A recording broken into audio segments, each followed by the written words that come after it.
ஷாஃபிஈ அனாதை உருவாக்கியது தாய்.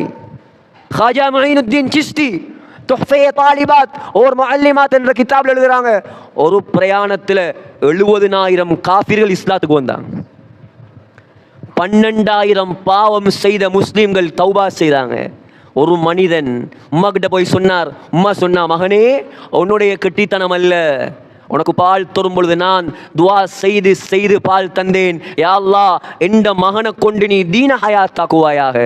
இன்னைக்கு படத்தை பார்த்து பார்த்து பால் கொடுத்தால் அந்த பிள்ளை உருப்படுமா சகோதரர்களே? ஒரு பெரியார் இருந்தார் இந்தியாவில், அவட பேர் எனக்கு மறந்துட்டுது. குர்ஆன் மதரசாவுக்கு பார்த்து ஓதுறதுக்கு பிள்ளைய அனுப்பினாங்க. அதரத் தத்ரீஸ் குர்ஆனை விரிச்சார், தாலீம் குர்ஆனை 16 ஜுஸ் புள்ள மனப்பாடமாக ஓது, 16 ஜுஸ். ஆனால் பார்த்தோத தெரியா. ஆச்சரியம், எப்படி இது கேட்டாங்க. சொன்னார், ஹாஜாத்